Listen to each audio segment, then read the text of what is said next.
Hi, my name is Mary Lynn Maffrey. I'm president and co-founder of Patients Out of Time, and welcome to the Road to 30. This is a celebration of the 30th anniversary of Patients Out of Time. Patients Out of Time is a 501c3 educational charity. We've been dedicated to educating healthcare professionals and the public about the endocannabinoid system and the therapeutic use of cannabis. At our first podcast series, you were introduced to Alice O'Leary Randall, Irv Rosenfeld, and Dr. Juan Sanchez Ramos. And we talked about the Compassionate IND program, Investigational New Drug Program, where the federal government actually supplied patients with cannabis. During that podcast, we talked about a study that was done of those patients. And today we want to talk more in detail about that study. The study was led by Dr. Ethan Russo. At the time was a neurologist working in Missoula, Montana. So we affectionately refer to this study as the Missoula Study. Before we begin, I'd like to introduce you to Cheryl Murray Powell, board member, who will be our moderator for this event. Yes, hello everyone. Cheryl Murray Powell Esquire. As you know, I'm a cannabis attorney. I am also a board member of Patients Out of Time. It is such a great privilege and honor to be here today, supporting Mary Lynn on her vision as we take the road to 30. What does it mean to be on the road to 30? The road to 30 is all about getting ready for our 30th anniversary as Patients Out of Time, advocating for patients and just giving some good trouble along the way. We are the rabble rousers who disrupt and make sure that there's always a conversation about legalization and the impact on patients who need cannabis as medicine. With us today, as mentioned, we have Dr. Ethan Russo. He's been there from almost the beginning. One thing we can say about doctors is they are so sacrificial when it comes to this plant. Without the doctors, there's no medical industry. And you're about to meet someone who is definitely on the forefront and has inspired physicians all around the world to get involved, to recommend cannabis for patients, take scrutiny from their peers, and then come out with some really good research to encourage legislators and regulators to say yes to cannabis legalization. Without further ado, I'd like to introduce Dr. Ethan Russo. Dr. Ethan? Howdy. It's nice to be with you today. Awesome. It's great to have you with us. We get a little glimpse of your office, and then I think I called your I think it's a gramophone last time we got a chance to Exactly. speak. That's exactly what it's called. So just getting a little insight into things that make you happy, and that's what we want because you've given so much to the industry. As a physician, in the times that you first started on this road to 30, on this road to legalization with Patients Out of Time. Can you share with us a little bit about what it was like being a physician under scrutiny and being a trailblazer in this particular industry? I'd like to hear from your perspective how you took the risk to make sure that people would have longer, more balanced, healthier lives. Sure. Well, I sort of felt like a voice in the wilderness. Mary Lynn and Al came to visit us in our home in the Blackfoot Canyon outside of Missoula somewhere around 1998. So they had a chance to see how it was. So it was a different place to practice neurology to begin with. But going back a little bit in time, I started in practice in 1983, but by 1990, I was really disillusioned with the kind of results that I was getting with my patients. They were really dedicated. They wanted help, and they'd come in month after month, asking me to help with their chronic pain, their epilepsy, or their migraines, and often it was a matter of, well, we'll try this, and next month, well, we'll try that. And still not getting the results that people deserved. So at that point, I decided, gee, we really need alternatives for some of these folks. And I returned to a childhood interest in medicinal plants. Um, to make a long story short, that led me to a sabbatical in the rainforest in Peru, working with the Machigenga tribe. And when I came back, by then it was 1996. Prop 215 was beginning in California. And really, that was the catalyst to developments in liberalization of access to cannabis, both in the US and internationally. I was quickly recruited into service as sort of a sacrificial lamb to try and be the second person after Donald Abrams to do a clinical study of cannabis. And this was supposed to be for migraine. But because I was unwilling to say that it was to look at the harms of cannabis rather as a therapeutic effect, the National Institute on Drug Abuse, which was the sole supplier of cannabis for research in the US, refused to provide it. Even after in 1999, I had the FDA's permission with an investigational new drug to do it. They put me through another uh, panel, public health service review, and there was only one person on the panel who knew anything about headaches and nobody that knew anything about cannabis, and they turned me down again. Um, but by this time, I was really taken up with the intricacy and beauty of cannabis science and the complexity of the endocannabinoid system. So I was hooked. Um, and in the course of things, I met Mary Lynn and Al. I knew about the Compassionate Use program, and I, like everyone else, was astounded that the government was providing these large volumes of cannabis to these patients, and they were not keeping any records, let alone publishing anything at all. So it was like, hey, there was no way for people to understand the benefit that they were getting, which was really dramatic, as we'll talk about. So, at that point, Mary Lynn and I conspired to do a study, what we again have called the Missoula Chronic Use Study. Um, and there was another issue, and that was how do you ever get this published? I realized that we needed a monumental statement and that because of its length and the subject matter, we're highly unlikely to get this published in a mainstream medical journal. Well, there was a way around that. And by this time, I had founded a journal of our own called Journal of Cannabis Therapeutics. We really excavated a lot of material, both ancient material and modern studies that just didn't fit at that time other places. And this was a good home for it because the article was, I'm not sure I remember, I think it was like 56 pages. But that was back in the day where you had a journal on paper that you held in your hands, and you had limits on how long an article could be, and it just wasn't going to fly elsewhere. Fortunately, we have the evidence because now this is available. Um, Hopefully, we'll put a link so that people can have access to the original article in PDF form. That's also available at my website, ethanrusso.org, at the library tab.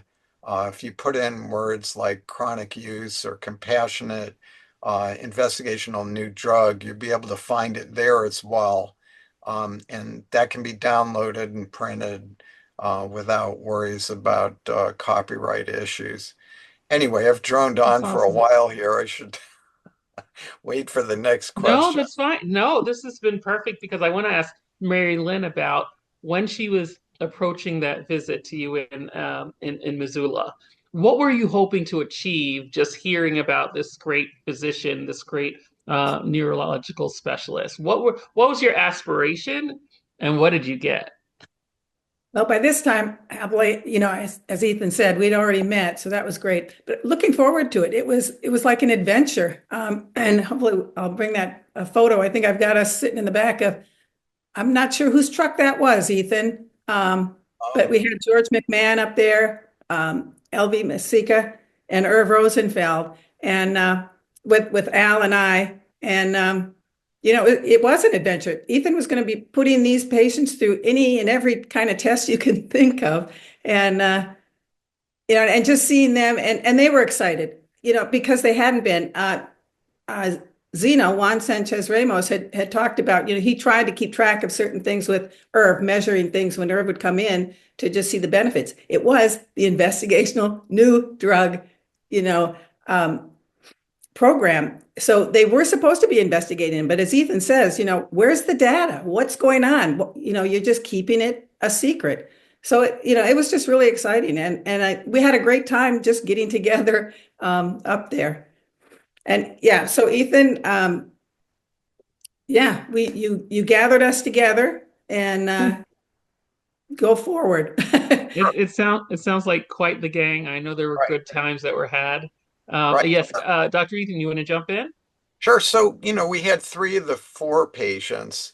Um, Unfortunately, we lost Bob Randall right about that time. I remember calling him and he said, Ethan, I'd love to come, but, I'm just too sick. And we didn't know that shortly thereafter he'd be gone.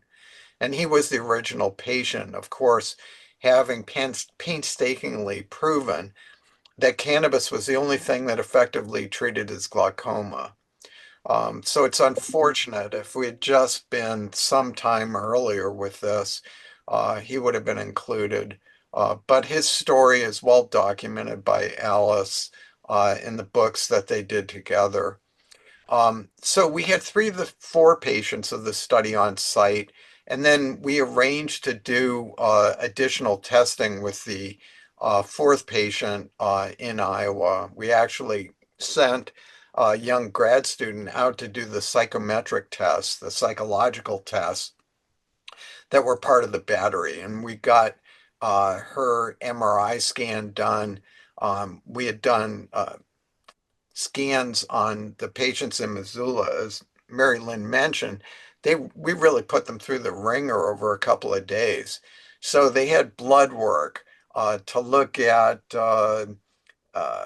hematological parameters to show that they weren't immunosuppressed from up to 10 grams of NIDA cannabis a day. We looked at their endocrine status and other hormones, all of which turned out to be normal. We did chest x-rays, MRI scans, electroencephalograms, P300 tests, very involved psychometric tests, the Halstead-Reitan battery. Um, you name it, we did it. I recognize that we had one shot at this, and there had not been a study of chronic use in the United States since the 1930s along these lines. And a lot of what we did was guided by some prior chronic use studies from the 70s and early 80s that were done in Jamaica uh, by Melanie Dreyer and in Costa Rica and in Greece.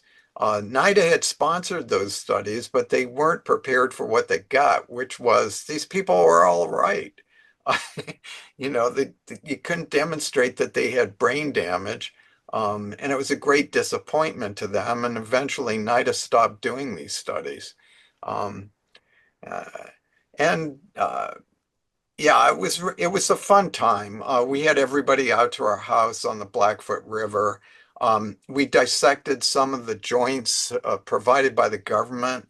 Hopefully, we'll be able to show a picture because I think the word swag was developed for NIDA cannabis because it was evident there was a tremendous number of stems and seeds. I mean, I knew in 1970 you had to take the seeds out of your cannabis because they would pop and you'd be ostracized by your friends in the circle as the joint was passed. But apparently that didn't get through to the government. Um, yeah, so and They weren't concerned about public convenience. sure, but there was a lot of fallout from that too. This material had come from the University of Mississippi that had the license from NIDA to be the sole supplier of cannabis. And I was actually accused in court of doctoring the photos. Well, Mary Lynn was a witness. We got these right out of the canister, the way they were shipped to the patients, and we dissected them on our kitchen table. And I took the photos. I am a doctor, but I wasn't doctoring the photos. Really hilarious. Um, And how they villainized you. It's like he's a great doctor. We can't get him for that. We're just going to say that he's a bad photographer or that he is a photographer that's trying to doctor photos. So unfair. sure. Yeah. So I wanted to kind of go back a little bit, and you talked about your time in Peru with the Mexica tribe. Much, right? Chica tribe. How did that influence your work and your perspective with regards to this study, and your appreciation for plant medicine overall? Sure. And are there other types of plant medicine that you would like to see as collaborator healers with cannabis? Well, it really influenced me heavily. I had a prior interest in this, but reinforcing the idea that, hey, there are alternatives out there, sometimes equally as good or better and safer. Um, so, it was after that I incorporated herbal medicine in my practice. Instead of Zoloft, if somebody was depressed, we at least gave them the alternative of St. John's wort. When I Mm, saw patients with dementia, we'd offer them standard drugs for dementia or ginkgo biloba. And certainly with cannabis, as I learned more, anytime there was a condition for which cannabis might help, we talked about it. And it didn't matter whether the patient was 12 or 85. Um, I expected that I was going to alienate a lot of people. A few people might, would say, "Oh, I couldn't do that." right. But they'd smile and that was okay. With my colleagues, it was a little bit different. They really wondered about this herbal stuff, let alone cannabis, but I was very upfront. I let the Board of Medical Examiners know what I was doing exactly every step of the way. And, by then there was a court case going through um, uh, to whether, physicians could even talk about cannabis. Eventually, that was adjudicated in favor of free speech and the rights of physicians to discuss cannabis with their patients, but I was a little bit out front. The thing that happened, though, that was interesting was slowly my colleagues realized that, hey, he's getting results with Mrs. Jones where, everything else we did didn't work. So it got to the point that they would send people to me when they ran out of ideas. Um, yeah. So, but That's great. Yeah, it was that's great that the physician started developing that curiosity based on the results that you were able to secure with your patients by having that open dialogue, by looking at ancient medicines, plant-based medicines. sure. Mary Lynn, I want to ask you about your experience with you are a trained nurse. You are a military veteran. Let's talk about your experience with plant-based medicines and how they work hand in hand. How cannabis is one of the plant-based medicines, but how that works hand in hand with how we should approach treatment in the future from a nurse's perspective. Well, today I think it fits beautifully with nurses, in terms of herbal medicine. But back then, I started out in the Navy, very straight, and pharmaceutical stuff, et cetera, et cetera. I was in the military when they started the drug testing, and about the time Al and I moved to Washington State, they were really into drugs testing, the drug sniffing dogs. People were getting kicked out of the military for false positives, as well as whatever. But the other thing that happened, actually, we were at Whidbey Island, Washington, and one of the things that happened there was crime. It just exploded. They brought the dogs there, and people, the active duty Navy guys quit using pot, so they went to alcohol or something else. But we had car accidents. We had the first murder on base. It was literally chaos. People were going to, and Al was running the liquor stores on base as well as the Navy Exchange as a supply corps officer, and the alcohol sales just went out of the roof. It was just crazy. By this time, I was out of the Navy when he was at Whidbey Island. And it was funny because it was at that time, somehow in the mail, I got a letter or got something from the Alliance for Cannabis Therapeutics, a mailing that got sent out. I don't know how I came about it. Actually, I think I do. They were going to drug test Al, and at that time, they didn't drug test officers for the most part. But he and one other officer were the two that kind of said they weren't really into this drug testing, didn't think it was a good idea. And because they thought it was going to be violence, actually, it was the chief of the military police was the other one that said, I don't think that's a good idea. But they had the chaos there. Anyway, gosh, too many things in my train of thought. No, yeah, it's really just thank you. That was very insightful because a lot of times we don't get to hear that veteran perspective. And that in itself was a study where it's like you actually were a witness to the military having a maybe a don't ask, don't tell approach to cannabis, to like putting in these draconian regulations where they were actually taking people's careers away from them and kicking them out of the military. I don't think that story has sufficiently been told. So, you have a very unique lens, which you bring to Patients at a Time as a Navy veteran, as as a nurse, and as someone who was very active during the time where we had that slash cut with regards to prohibition in the military. Well, to continue on, yeah, I kind of did lose my train of thought there. But what had happened was they had gotten so they wanted to test Al, and we were worried about that at the time. Like, uh-oh. So we went to the hospital that I was working at. I was out of the Navy at this time, and had them do a blood draw because we thought, well, we're not sure what they're going to say. And he had been very careful about his use back then. But we contacted NORML as well. That was when we first contacted NORML, the National Organization for the Reform of Marijuana Laws.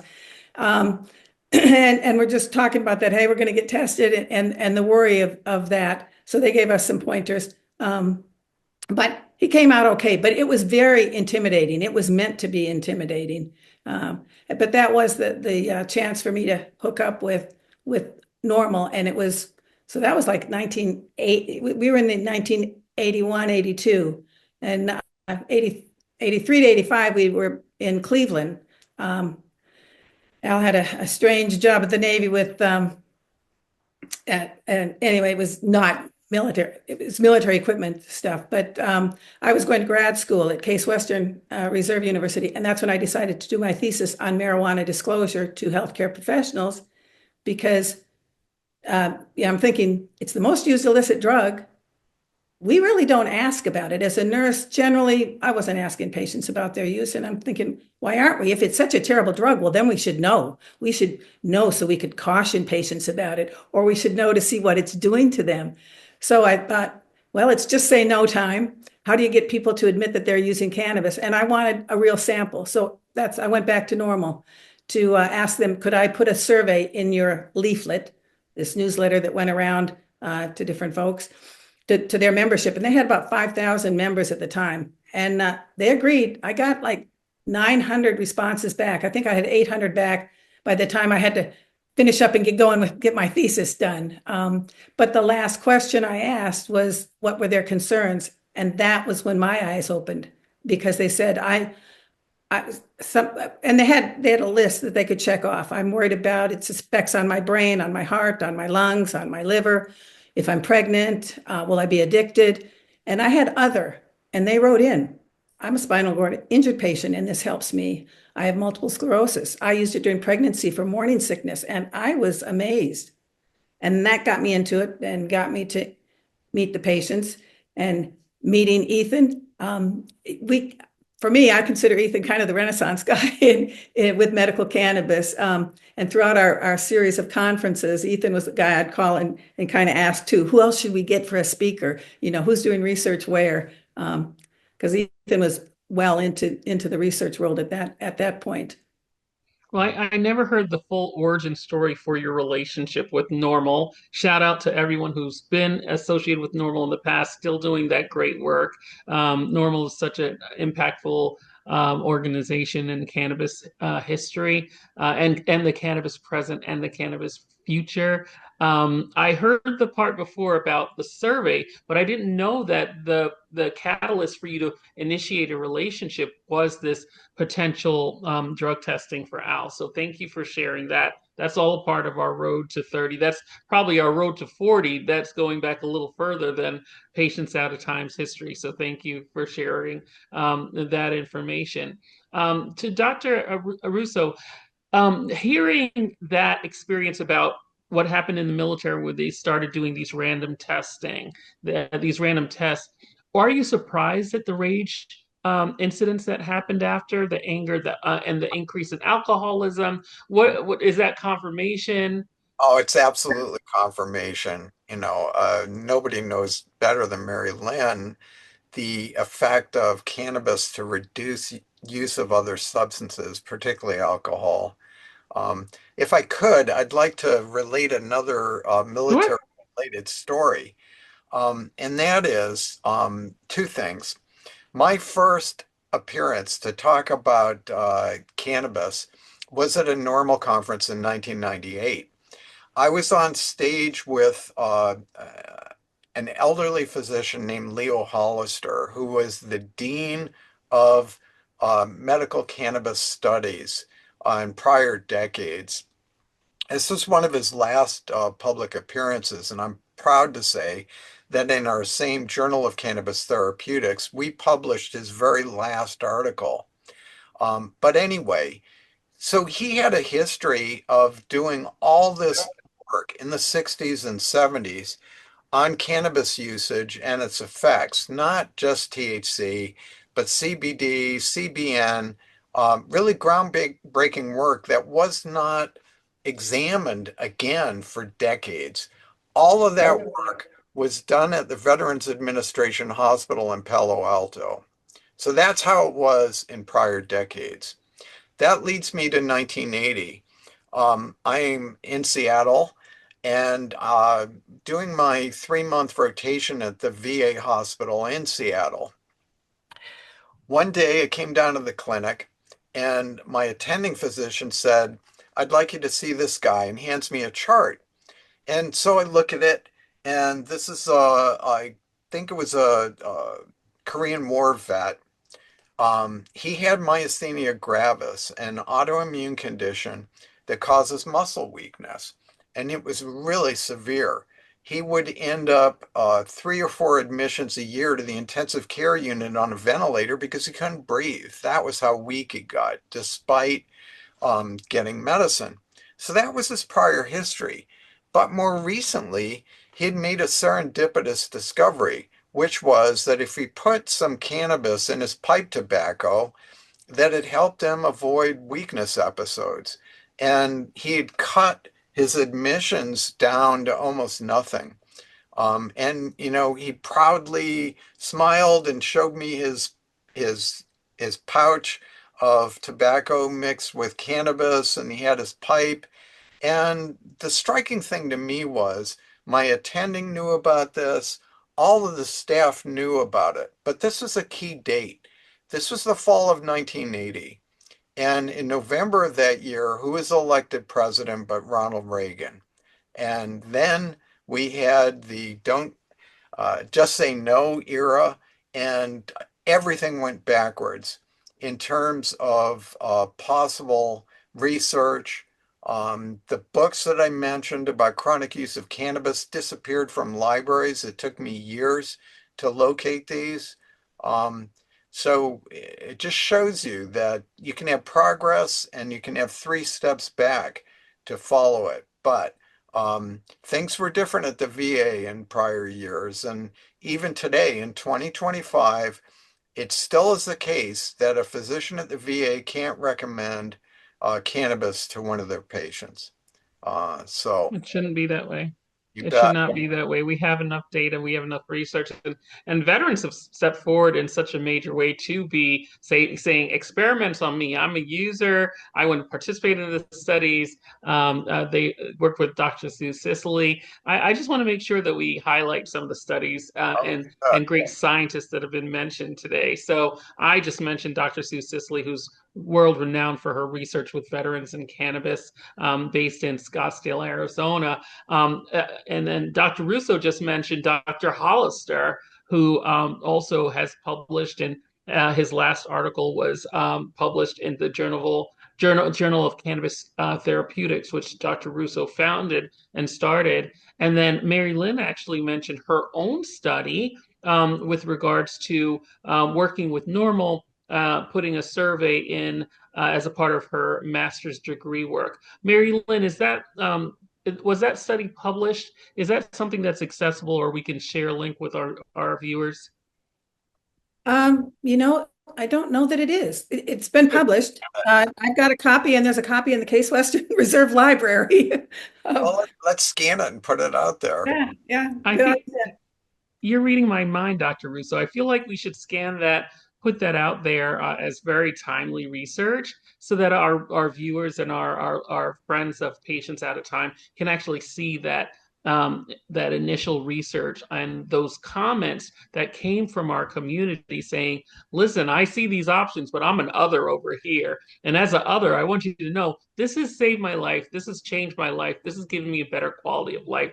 Thank you for wanting to do that research, Mary Lynn. And You then know, another study that we mentioned was with our other board member, Dr. Melanie Dreher, and that study that she did in Jamaica with Rastafari women who were pregnant, where the results showed that there was no detrimental impact of consuming cannabis while pregnant. And actually, post the 30-day mark, they actually had a better aptitude for development. So we also want to shout out our board member, Dr. Melanie Dreher. She's been a Patients Out of Time board member for a very long time, and she'll be right along with us on this road to 30. I'm going to do a little bit of segue and go back to something that Dr. Russo mentioned earlier.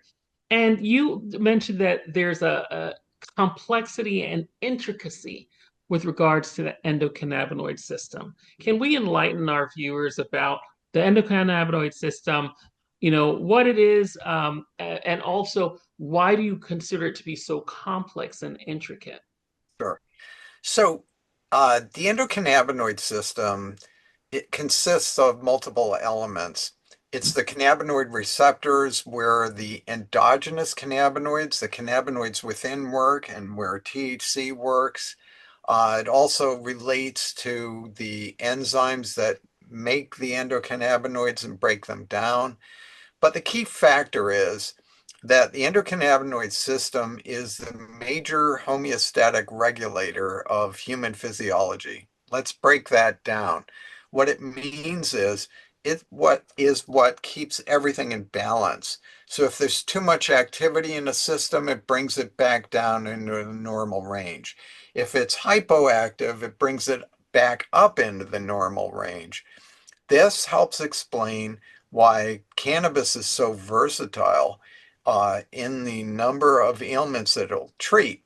Now, admittedly, it does not cure, eliminate diseases, but it often helps many, many different types of diseases um, where conventional medicine doesn't. And the complexity comes in with cannabis because it's not one ingredient. It's not all about THC, but the various different cannabinoids have different mechanisms of action.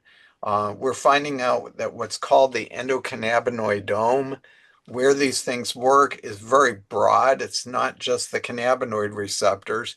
It includes the TRPV1 and other TRP receptors. It includes serotonin 1A receptor.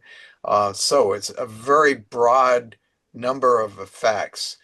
So it's sort of like taking a cocktail of multiple medicines in one herbal medicine.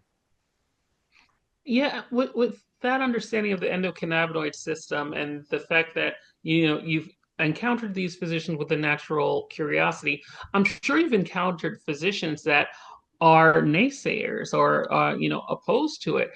How do you approach those conversations with the physicians who are like, "I'm going to stump you," this is my narrative, and I don't believe in what you're doing. How do you respond to that? Because I know you've been in that situation many times over the years, and you come out triumphant every single time. So I Well, want this to be a guide for some of the other physicians who are involved supporting our patients, but they're not sure how to approach their peers who may be naysayers. I think you have to confront people with the evidence. I mean, at this point, I've published something in the neighborhood of 70 peer-reviewed journal articles about therapeutic applications of cannabis. Um, so it's not just me saying that the evidence is there. It's there from basic science. It's there from clinical randomized controlled trials. You name it. And so people can make the assertion that there's nothing to it, but they're just wrong. So a certain amount of confrontation may be necessary.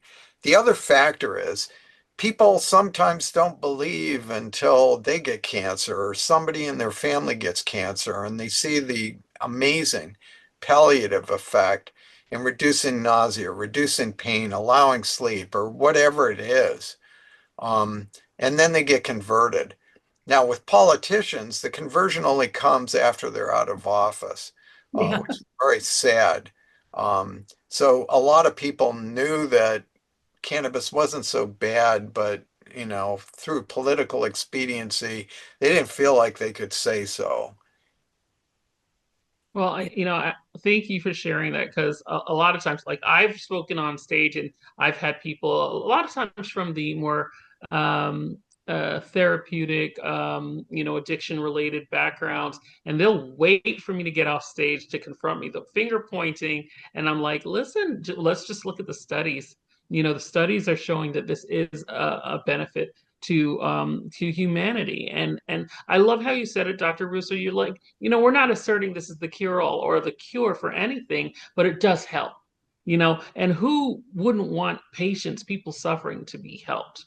I want to give our viewers a sneak peek of what to expect at the Patients Out of Time conference, which is in September of this year. It's going to be in Charlottesville, Virginia. Super amped, super excited for it. You're going to see me there. You're going to see Mary Lynn there. You're going to see a lot of our speakers from all these years who've come in support, trying to educate their peers and educate patients. So one thing that Mary Lynn was really insistent about having on the agenda is like a real conversation about cannabis use disorder. And Dr. Russo, I know you are an expert when it comes to having balanced discussions on cannabis use disorder. So I'm going to go to you next. But Mary Lynn, why was this topic so important for you to have on the agenda for our upcoming conference?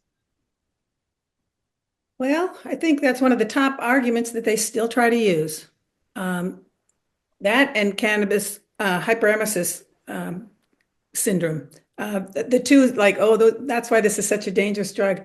But my background I started out as a med surg nurse, and after doing my thesis, we moved to Virginia. I was working at the University of Virginia, and I picked up an elective. Nobody was teaching anything, so I picked up one about substance abuse in the United States. And when you look at that, we've got a lot of problems with drugs. And the more I learned about cannabis, it was, I didn't coin the term, but I look at it as an exit drug. I think I heard of that first from Philip Lucas up in Canada.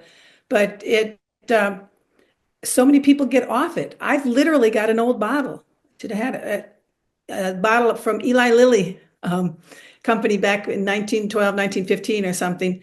But it was used to help with alcoholic DTs. And it was for those habits of opium, chloral, and cocaine. So they used it back, this is, early 1900s in the US. So cannabis, again, because it does put you back in balance, and when people have a substance abuse problem, whether it be cocaine, alcohol, opiates, they're out of balance. And here's this medicine, this herbal medicine, this plant medicine. It's so forgiving. When we talk about, let's face it, as a nurse, we hand out a lot of medications. Docs prescribe them, and I was a hospital nurse and just handing out meds day in and day out. Worried because you've got to make sure you've got the right patient, the right dose, the right drug at the right time. And the right route. It all is very important because you make a mistake and you're giving them something that could really hurt them. And the idea with cannabis was it's not going to hurt anybody. And usually that's my motto to patients. I don't know if it's going to help you, but it's not going to hurt you. Give it a try. It's worth it. So yeah, substance abuse is a huge problem, and cannabis to me is a therapy for those with a problem in substance abuse. I love what you said about, it may not help you, but it's not going to hurt you, right? That's really, really important as far as us looking at alternatives and making sure that it's an option, and that's really what we've been asking for as activists is let's make sure that, we have all the options that will help a patient so that they can have a better quality of life and perhaps not suffer as much. Dr. Russo, I wanted to talk to you about cannabis use disorder and, how you've approached the conversation around it, how you've approached this with your patients, and your approach to being moderate with regards to recommending cannabis because you genuinely believe that it'll help the patient. Can Sure. we talk about cannabis use disorder? Sure. Well, it exists. However, the because of politics, the figures are highly skewed. Um, the figure that you'll hear is that 9% of people who ever use cannabis become dependent, which is fantasy. It's just not true. The reason is that many of those people were put into treatment as an alternative to incarceration. And so you've got to immediately cut that figure in half. Um, Plus, if you look at the Diagnostic and Statistic Manual 5, which is the psychiatric guidebook to how you make a diagnosis, for any given diagnosis, you usually need a vast majority of a list of certain symptoms or signs. With cannabis use disorder, I think that there are 11 criteria, you only need two.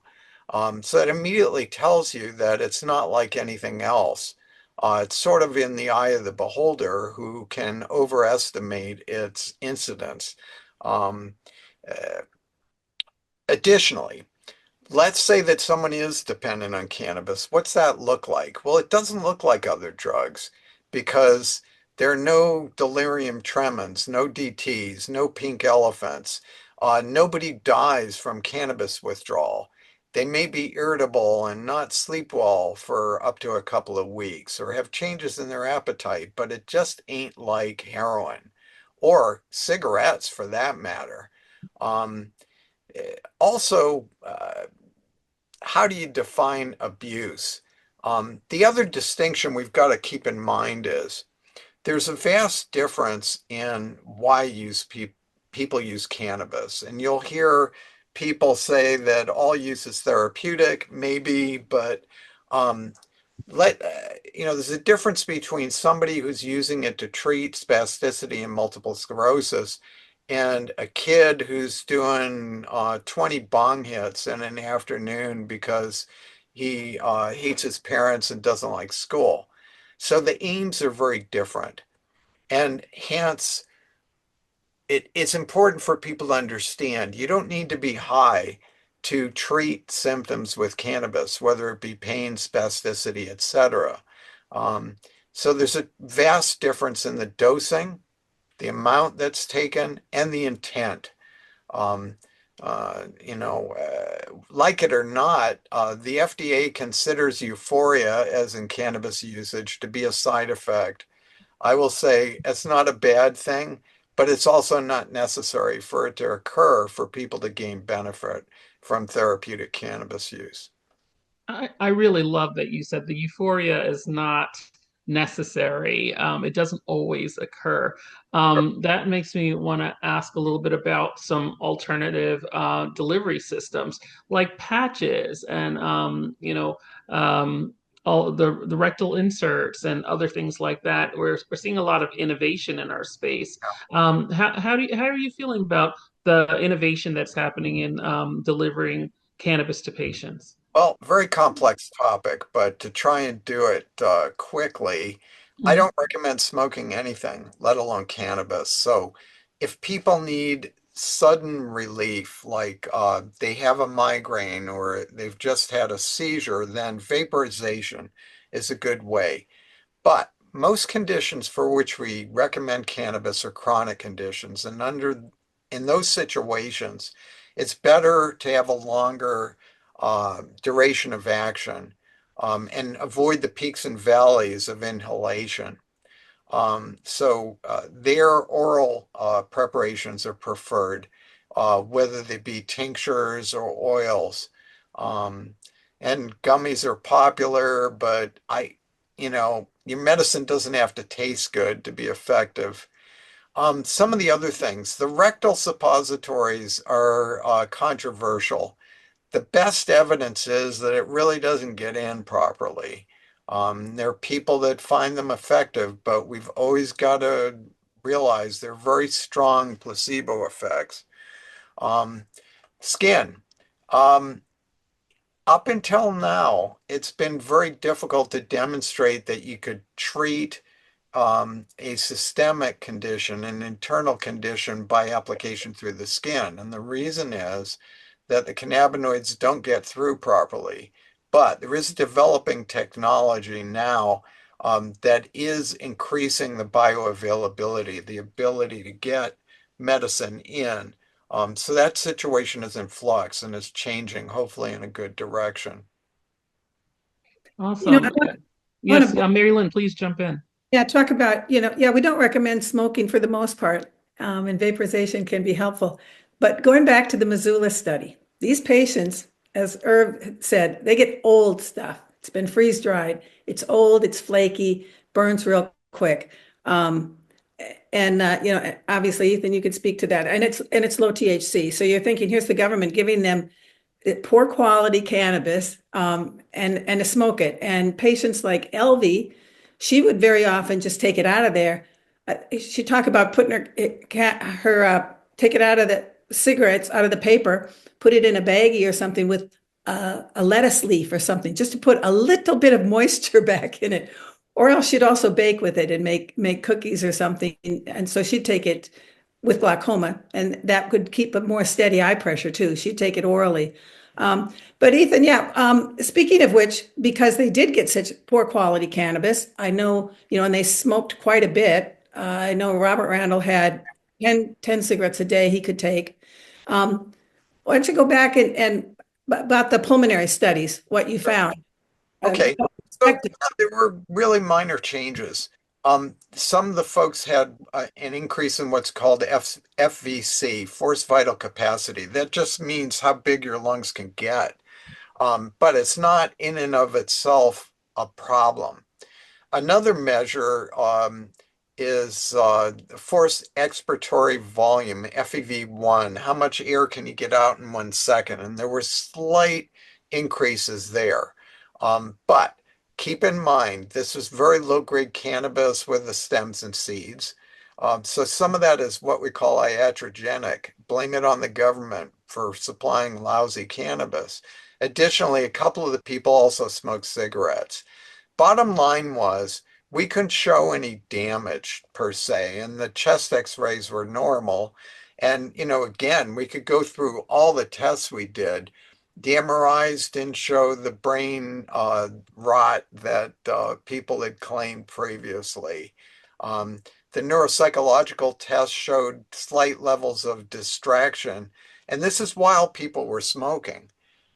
However, we couldn't document any damage on a permanent basis. And keep in mind that Irvin Rosenfeld, one of the patients then, is now was an active stockbroker, and now he's a vice president, I believe, of his company. So obviously, he wasn't cognitively impaired in a way that would affect his job performance. So, I mean, that part is just a revelation to people when they hear it, because it really contradicts the stereotypes that people attach to chronic use of cannabis, even, 10 grams a day. Um, Admittedly low potency material, but it was still a lot of THC. So when you did this study, you mentioned that you did this battery of tests. Were the results shared with those patients, primary physicians, and was there an increase in dialogue? Was there some exciting dialogue between your findings from your testing and their physicians who had been treating them on a regular basis? Well, aside from Juan Sanchez Ramos, I don't remember a lot of interaction. Admittedly, again, we're talking about 2001, this happened. At that time, I think most of the physicians wanted to keep a low profile. Understood. Yeah, you bet. A lot of them were in states that weren't legal yet. So yeah.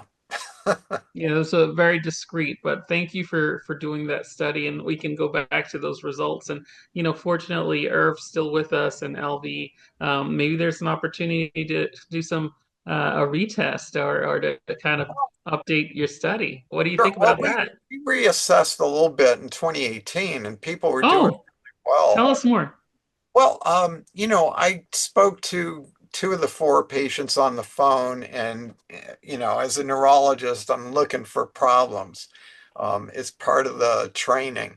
But I couldn't pick up that they had lost any steps cognitively at all. And we asked about their status medically. I've been in touch with Irv all this time, so I know what's going on from him, but he should have been dead long ago without this treatment.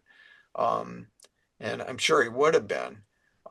So, we went over things as best we could, and by 2018, some 17 years later, people were doing pretty well. Um, yeah, pretty amazing. Yeah, I Fantastic. Go And for ahead, Marilyn. of course, both of them have literally, because they are in states where they can get legal cannabis, they've dropped out of the study just to get better quality, which is sad.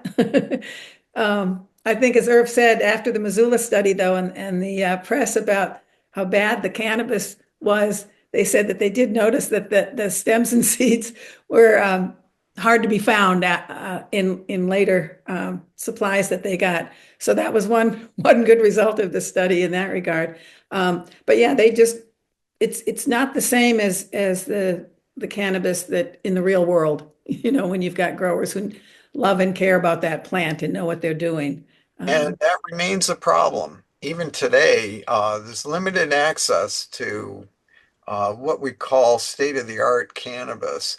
And so you get these mismatches. Back to the veterans. The studies that have been done in post-traumatic stress with NIDA cannabis have not read out. And yet we know that it's been very successfully used by thousands of veterans using cannabis that they've gotten through other channels.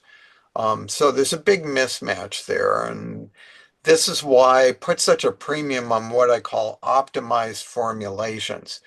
Is the material that's being tested fit for purpose? Is it really looking at the components and whether they're going to be best for treating the condition that you're examining? And that's rarely the case, even now. Yeah, I mean, we're like it's like the unknown territory, figuring out cannabis when they keep calling it a drug and you say it's a plant, but the different combinations of which terpenes are added, which cannabinoids are you favoring, so many different ones, which the research is, we're just at the beginning. I mean, it's like, wow, just learning this stuff. And as you say, to be able to do the studies with stuff with a properly tested cannabis, so people really know what they're using. Yeah, I was going to say that that fit for purpose conversation is a very important one. Really understanding how you optimize the cannabinoids, the flavonoids, all the plant chemistry that's involved with cannabis, and just the genetics overall, and optimizing it for each patient's experience. So we've come a long way, but there's still a long way to go. I want to touch back to another thing that you mentioned, Dr. Russo, about the lack of a definition of abuse. And I think that is an under evaluated concern. Can you expand a little bit more about that? And just to frame the conversation, I'm one of the attorneys on the DEA rescheduling hearings that are currently on pause, but we're hoping will get ramped up again. And I anticipate that is going to be something that's discussed, something that's mentioned. And when you look at the HHS recommendation to the DEA, they did a great job with regards to creating this two-part test, which it takes into consideration that we've had over 20 years of legalization, and there's a lot of science that's out there. But then, with regards to abuse, they didn't quite get to a definition for abuse. So can you speak a little bit towards that, Dr. Russo, as far as the need to have that alignment around the definition for Right. abuse? Well, a lot of this is common sense. Is the person's use of cannabis seriously interfering with their ability to function in their daily life, to maintain a job, to maintain social relationships? Are they spending all their time? Are they committing crime to support their habit? So this is quite different than the meth addict, for example. Um, Thank you for saying that. Um, and then again, uh, addiction is defined by a number of things. There was an article, it was like 1994 in the New York Times. They had a NIDA expert and an expert from academia um, uh, who compared the addiction properties of heroin, uh, tobacco, alcohol, cannabis. Cannabis, the only place that it was higher than the others was intoxication, meaning high. Again, as if that's a bad thing. But in terms of reinforcement, do you keep coming back to it? Tolerance, dose escalation, withdrawal effects. It doesn't remotely compare. It's less of a problem than caffeine, less of a problem than tobacco. And again, we're dealing with some legal substances with no controls or little control. So there's just this huge mismatch. If you really look at the science, um, it can cause dependency, but it's so far off the other substances that we associate with addiction. Now, to be fair, are there people that should not use cannabis? Yes. And they fall in two groups I'd really cite. One is the person who may be prone to develop psychosis. So this would be someone with a family history of schizophrenia. Cannabis does not cause schizophrenia. However, it's well established that it will unmask it at an earlier time for somebody who has a genetic predisposition to its development. So that's one. And the other, as mentioned by Mary Lynn, is cannabinoid hyperemesis syndrome. Now, what is that? Well, this is a condition where people use very high potency cannabis on a chronic basis, develop a syndrome of abdominal pain, nausea, and vomiting, who get relief from hot showers, sometimes for hours. However, this condition does not affect everyone who uses a lot of cannabis. We all know people that smoke 10 grams a day and have never had a problem with vomiting or the other attributes of. So, some years ago, we investigated what's the difference.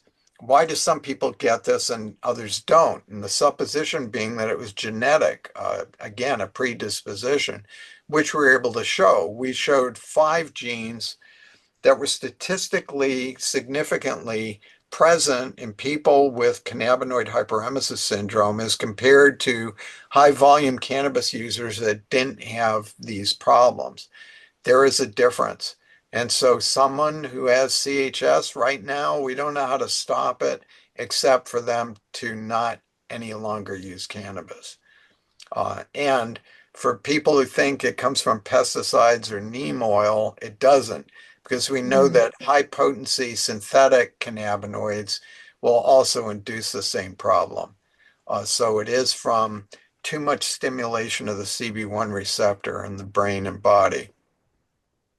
No, thank you. I had heard that neem oil theory before, going back at least 5 years ago. So thank I, you for disputing yeah, that and educating me before I spread bad information. again, at ethanrusso.org at the library tab, look at cannabinoid hyperemesis syndrome. I have 3 articles on that. Oh, thank you so much. Well, we'll make sure that we post it on our page so people can access it right away. Mary Lynn, now that the last patient has exited the federal program, what are your hopes for the federal government with regards to continuing to do research and having an approach to accessibility of cannabis? Any hopes for the federal government? The hopes. Boy, I don't know now. Now we seem to be in a state of confusion here in the country. But I think it needs to be descheduled. I mean, Schedule 3, if we have those hearings and it moves to Schedule 3, at least it's not forbidden. And the United States, the docs can say, okay, it's not forbidden. It's recognized as a medicine. But it really needs to be descheduled and have that plant be available to people to use who want to consume it as a plant, as a natural medicine, because they can easily use it in their tea, make a tea with it, or whatever. But the research certainly will flow forward, and like I said, there's so many combinations. I mean, it blows my mind in terms of what cannabis is capable of. You hear about certain people here having some real breakthroughs, and somebody else with a similar condition doesn't. And it's like, well, what is it? Something different in that plant, something different in their genetics. I mean, there's just a lot to learn. And speaking of which, Ethan, that's been your road, I think, since wanting to do studies on cannabis for migraines to just move forward and looking at cannabis, whether it be work with GW Pharmaceuticals and Phytex and on and on. You want to tell us a little bit about where you are now and what your goals are with the research you're doing? Sure. Thanks. I appreciate the opportunity. So 5 years ago now, Nisha Whiteley and I began what we call CreDo Science, which is dedicated to the proposition of making cannabis safer and better. And we have some intellectual property of our own. One of them is diagnostic tests for cannabinoid hyperemesis syndrome that I mentioned. Um, we have formulation for treatment of amyotrophic lateral sclerosis, ALS, motor neuron disease, that's being developed by CreDo Pharmaceuticals in Canada. We're also working with Indira Pharmaceuticals in Canada on cannabis-based treatments for wounds and also cancer. We're working with Terra Mater in Australia on, we just began a study with a cannabis-based formulation that we put together for treatment of menopause symptoms. Um, beyond, we're continuing to try a lot of different things. Another part of our mission, of course, is education. We've just completed what is about a 40-hour course platform available from MM411 that we is designed for physicians and other people recommending cannabis to educate them about the different conditions that it helps, the endocannabinoid system, and all that. Plus, a lot about adverse events. Um, and again, that trying to strike that balance. So the people that say it never hurt anyone, that's not true. And the people that say it's good for everything, that's not true either. As is often the case, the truth is somewhere in the middle, but we try to present the data, warts and all, um, along with how do you do it, dosing recommendations, looking at the different cannabis components, the various plant-based cannabinoids, the cannabis-based terpenoids, flavonoids, an up-and-coming area. We're busy. Busy is good, especially for someone with your knowledge. As we're closing out now, I just want to talk a little bit about legacy, and legacy is so important. I'm always talking about succession planning right now. I'm finding those new up and coming, whether they're lawyers, whether they're activists, who are going to carry the mantle. What does that look like for you? Well, who are the people you're really excited about hearing from in your space and in your profession? Is that for me? That's for you. Okay. Well, there are plenty of bright young people involved. I would have to say that the medical conferences that we attend, mo more of the people are older. So that's a little bit worrisome, and particularly with, let's call it a resurgence of cannabis skepticism, and it's always a problem. However, you talked about legacy. I like to think of legacy that somebody else judges. However, if you ask me why we put this 40-hour course out there, it is so that other people will have the opportunity to learn what we think is important about cannabis and its therapeutic applications. It's taken me 29 years to amass all this information. I'd like other people to have benefit of a shorter time frame to learn some of what we hope will be helpful to them and their patients. I love that. You want people to have a shorter time frame. They don't have to go through the same 30 years of knowledge because I like to say I stand on the shoulders of giants, right? And you are a giant in this space, and there are people who will come after you or work with you who have the benefit of the work that you've done. And thank you so much. Thank you for sharing today, and thank you for the work that you continue to do as we do build this legacy for the future physicians, lawyers, activists, other professionals, nonprofits in the space. Mary Lynn, as always, I want to give you the final word, final question. Thank you for the work that you do. Thank you for including me on this journey as we're on the road to 30. Mary Lynn Mathry, everyone.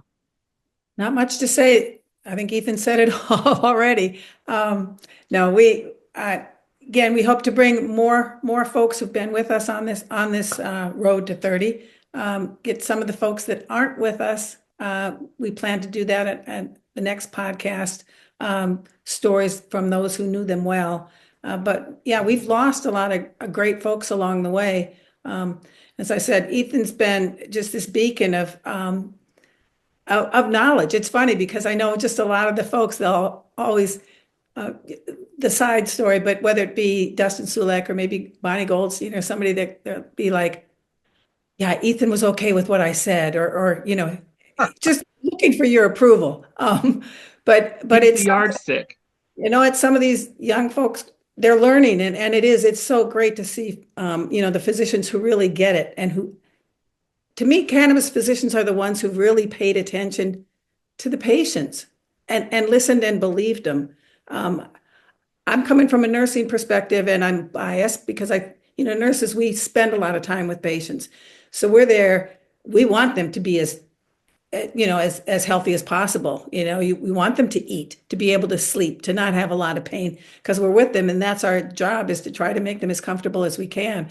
And I think in general, nurses get it a lot sooner. It's a more threatening, cannabis has been more threatening to physicians because their license, the license to prescribe, et cetera, is threatened all the time. But Ethan, we just thank you so much for paving the way and just continuing on this road for research. And any thoughts of what you see in the future to Uh, end with? we're facing turbulent times, but we need to persevere. Persevere to persevere. Yeah, And that was in a movie too. Can't remember it. Well, and there you have it, folks. Thank you for joining us for our Patients Out of Time Road to 30. If you missed episode 1, listen, you have to go back and look for it. We actually had created a page on our website for this podcast, and we're also looking at other places where you're going to be able to find it as well. So go to patientsoutofTime.com/road to 30, and so that you can take in not only episode 1, but you can watch this episode over and over again. You can use it as a resource for education and encourage people to look at Dr. Ethan Russo's research and all the great things that he's doing. We appreciate your support always. As mentioned, Patients Out of Time is a nonprofit. We are a 501c3 nonprofit, and we are around for 30 years because of the benevolence of our contributors. If you would like to donate or be a contributor of Patients Out of Time, please go to our website. We tried to make it very easy for you, and we look forward for you to join us at our conference in September 14th through the 16th in Charlottesville, Virginia. It's going to be a good time. It's going to be a lot of education that takes place. The networking is beyond what you would expect at a cannabis conference, because we have this legacy. We have these trailblazers, and then we have these new interesting perspectives. So join us for our annual conference, our biannual conference, and we look forward to seeing you at more of these episodes on our road to 30. Thank you so much.